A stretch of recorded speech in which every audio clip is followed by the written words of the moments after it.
Halo teman-teman, kami dari kelompok 7 yang beranggotakan Hendri Kurniawan, Nur Amalia, saya sendiri Rifdasari Andini, dan Sally Oktaviani ingin mempresentasikan tentang analisis rasio.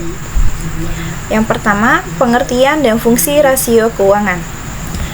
Definisi rasio keuangan: alat untuk mengevaluasi kondisi dan kinerja keuangan perusahaan melalui perbandingan numerik dari laporan keuangan. Fungsi utama: membantu manajemen, investor, dan kreditor dalam pengambilan keputusan. Jenis-jenis rasio keuangan. Yang pertama, rasio likuiditas merupakan rasio yang menggambarkan kemampuan perusahaan dalam memenuhi kewajiban jangka pendeknya yang segera jatuh tempo. Rasio likuiditas diperlukan untuk kepentingan analis kredit atau analis resiko keuangan. Yang kedua, rasio solvabilitas atau rasio struktur modal atau rasio leverage merupakan rasio yang menggambarkan kemampuan perusahaan dalam memenuhi seluruh kewajibannya. Yang ketiga, rasio aktivitas merupakan daya yang dimiliki perusahaan atau untuk menilai kemampuan perusahaan dalam menjalankan aktivitasnya sehari-hari. Rasio ini dikenal juga sebagai rasio pemanfaatan aset, yaitu rasio yang digunakan untuk menilai efektivitas dan intensitas aset perusahaan dalam menghasilkan penjualan. Yang keempat, rasio profitabilitas merupakan rasio yang menggambarkan kemampuan perusahaan dalam menghasilkan laba. Rasio ini dapat dibedakan menjadi dua, yaitu rasio tingkat pembelian atau investasi dan rasio kinerja operasi. Yang terakhir, rasio penilaian atau rasio ukuran pasar merupakan rasio yang digunakan untuk mengestimasikan nilai intrinsik perusahaan atau nilai saham. Rasio likuiditas, current ratio atau rasio lancar. Rumusnya, current ratio sama dengan utang lancar dibagi aset lancar, mengukur kemampuan perusahaan dalam melunasi utang jangka pendek. Quick ratio atau rasio cepat. Rumusnya, quick ratio sama dengan utang lancar dibagi aset lancar dikurang persediaan, mengukur kemampuan membayar utang jangka pendek tanpa memperhitungkan persediaan. Rasio solvabilitas, debt to equity ratio atau DER. Rumusnya, DER sama dengan total utang dibagi ekuitas, mengukur seberapa besar utang dibandingkan dengan ekuitas perusahaan. Debt to total asset ratio. Rumusnya, total utang dibagi total aset, mengukur seberapa besar aset perusahaan yang dibayar oleh utang. Selanjutnya ada rasio aktivitas. Pertama ada rumus inventory turnover. Rumusnya, inventory turnover sama dengan harga pokok penjualan atau persediaan yang mencakup untuk mengukur kecepatan perputaran persediaan dalam periode tertentu. Yang kedua, ada total asset turnover. Rumusnya, total asset turnover sama dengan penjualan bersih dibagi total aset untuk mengukur efisiensi penggunaan aset untuk menghasilkan penjualan. Selanjutnya ada rasio profitabilitas.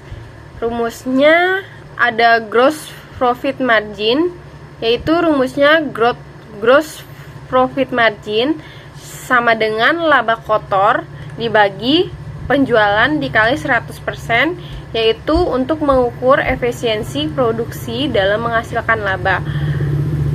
Yang kedua ada net profit margin. Rumusnya, net profit margin sama dengan laba bersih penjualan dikali 100% untuk mengukur laba bersih dari penjualan setelah biaya.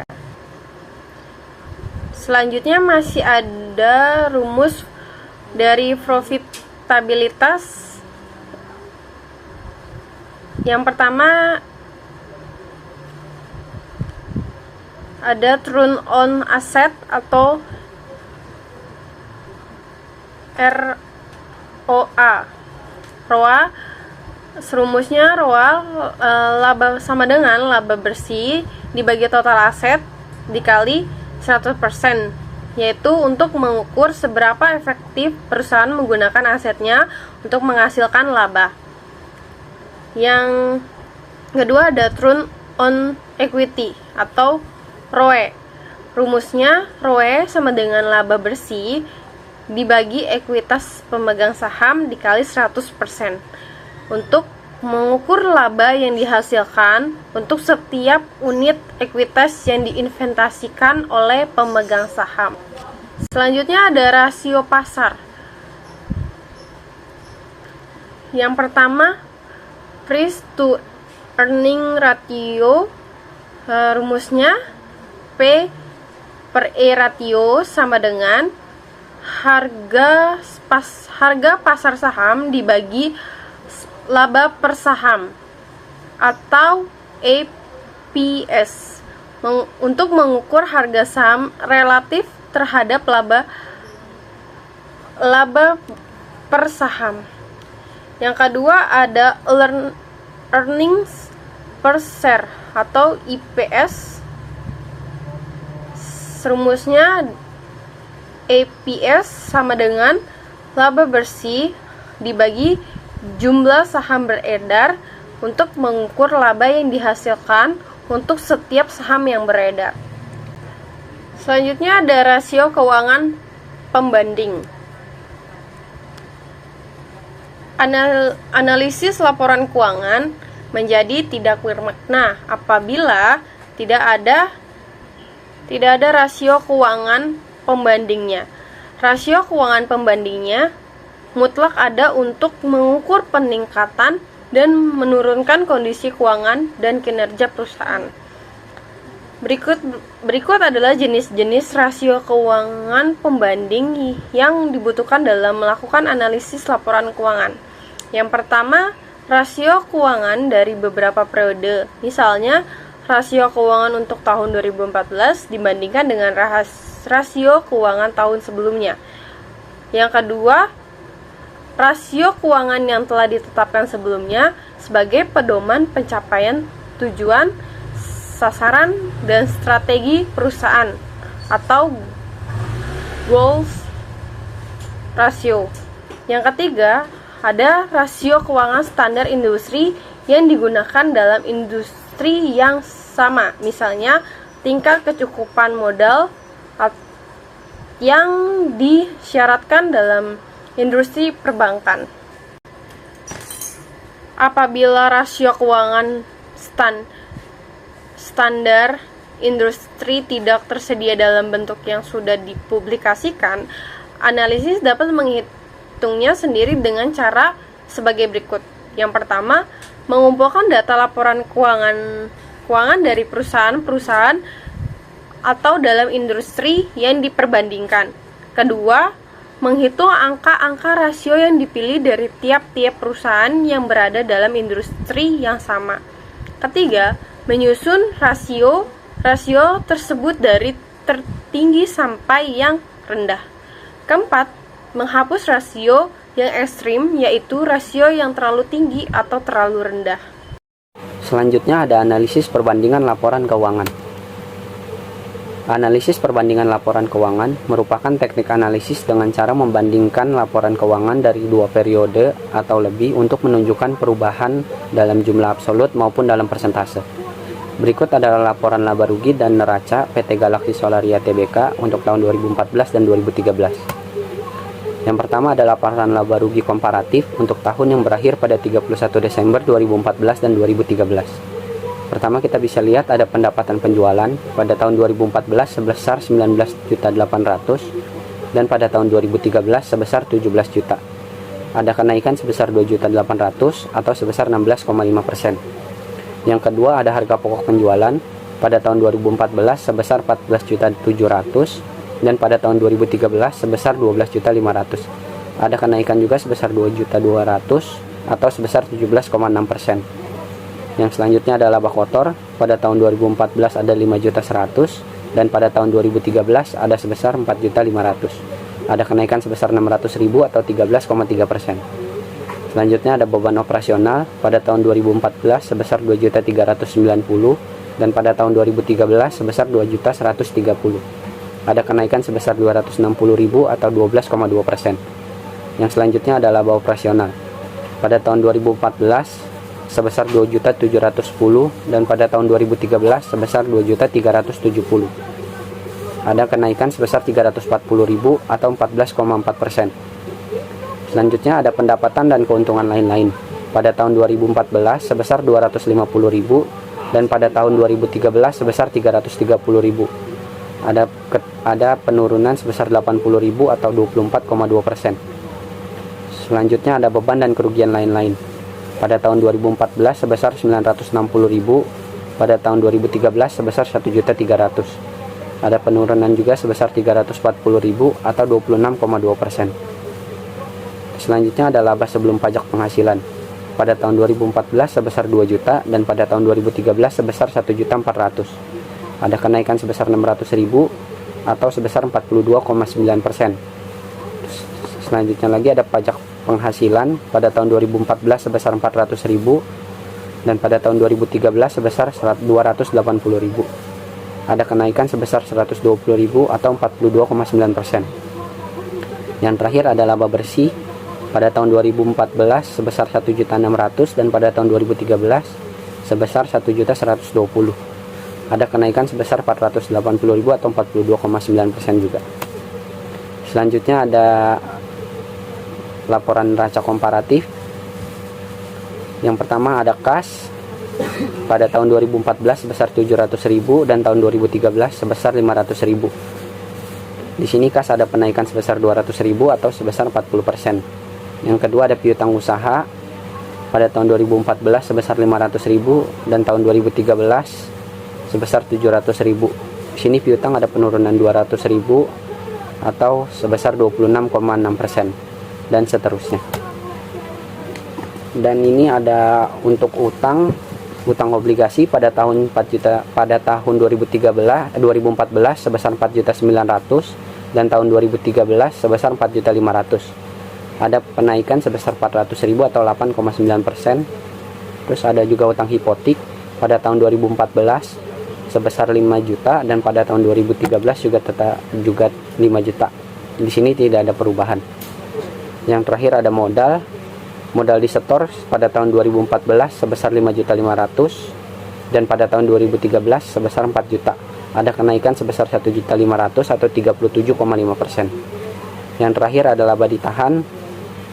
Laba ditahan pada tahun 2014 sebesar 2.500.000 dan pada tahun 2013 sebesar 900.000. Ada kenaikan 1.600.000 atau 177,8%. Jadi total ekuitasnya ada pada tahun 2014 sebesar 8 juta dan pada tahun 2013 sebesar 4.900.000. Ada kenaikan sebesar 3.100.000 atau 63,3%. Dan tadi kewajiban itu ada penurunan sebesar 0,9%. Selanjutnya ada analisis tren. Pengertian analisis tren. Analisis tren merupakan teknik analisis yang digunakan untuk mengetahui tendensi keadaan keuangan dan kinerja perusahaan. Apakah perusahaan menunjukkan kenaikan atau penurunan? Analisis tren dilakukan dengan menggunakan analisis horizontal atau dinamis. Data yang digunakan adalah data tahunan yang biasa hanya terdiri atas 2 atau 3 periode saja. Hal ini disebabkan karena jika ada data yang ingin digunakan adalah melebihi 3 periode, maka akan mengalami kesulitan dalam melakukan analisis secara lebih cepat. Di sini dalam melakukan analisis tren harus terlebih dahulu ditentukan tahun dasarnya sebagai pembanding. Selain itu, baru kemudian dihitung angka indeksnya dengan menggunakan rumus sebagai berikut, yaitu angka indeks sama dengan tahun pembanding dikali 100% dibagi tahun dasar. Selanjutnya, dengan menggunakan data laporan keuangan sebelumnya, yaitu PT Galaxy Solaria Tbk, berikut adalah dasarnya angka indeks untuk akun kas pada akhir tahun 2014. Nah, di sini angka indeks sama dengan 700 juta dikali 100% dibagi 500 juta rupiah, yaitu hasilnya 140%. Hal ini berarti bahwa kas akhir tahun 2014 sebesar 140% dari kas yang ada pada akhir tahun 2013. Yang kedua yaitu kas akhir tahun 2014 meningkat sebesar 40% jika dibandingkan dengan kas yang ada pada akhir tahun 2013. Yang ketiga yaitu kas akhir tahun 2014 berjumlah 40% lebih besar dari kas yang ada pada akhir tahun 2013. Selanjutnya, demikian pula untuk piutang usaha. Berikut adalah besarnya angka indeks untuk akun piutang usaha pada akhir tahun 2014. Di sini angka indeks sama dengan 500 juta dikali 100% dibagi 700 juta rupiah, yaitu hasilnya 71,4%. Nah, hal ini berarti bahwa piutang usaha akhir tahun 2014 sebesar 71,4% hasil piutang usaha yang pada akhir 2013. Yang kedua yaitu piutang usaha akhir tahun 2014 turun 28,6% jika dibandingkan dengan piutang usaha yang ada pada akhir tahun 2013. Nah, piutang usaha akhir tahun 2014 berjumlah 28,6% lebih kecil dari piutang usaha yang ada pada akhir tahun 2013. Selanjutnya demikian pula untuk mendapatkan penjualan. Nah, berikut adalah besarnya angka indeks untuk akun pendapatan penjualan pada akhir tahun 2014. Nah, yaitu angka indeksnya 19 miliar 800 juta rupiah dikali 100% dibagi 17 miliar, yaitu hasilnya 116,5%. Nah, hal ini berarti bahwa pendapatan penjualan tahun 2014 sebesar 116,5% dari pendapatan penjualan tahun 2013. Pendapatan penjualan tahun 2014 meningkat sebesar 16,5% jika dibandingkan dengan pendapatan tahun 2013. Pendapatan penjualan tahun 2014 berjumlah 16,5%, lebih besar dari pendapatan penjualan tahun 2013. Yaitu selanjutnya analisis presentasi per komponen. Nah, di sini analisis presentasi per komponen yaitu common size merupakan teknik analis yang digunakan untuk mengetahui persentase masing-masing komponen aset terhadap total aset, persentase masing-masing komponen utang dan modal terhadap total pasif atau total aset, presentasi masing-masing komponen laporan laba rugi terhadap penjualan bersih. Di sini dalam analisis common size, seluruh akun dinyatakan dalam persentase. Dalam analisis neraca, total aset atau total kewajiban ditambah total ekuitas dinyatakan sebagai 100% akun-akun yang ada dalam kelompok ini. Nah, selanjutnya akan dinyatakan sebesar persentase tertentu dari total jumlah kelompok bersangkutan. Terima kasih, sekian presentasi dari kelompok kami, kurang lebihnya mohon maaf.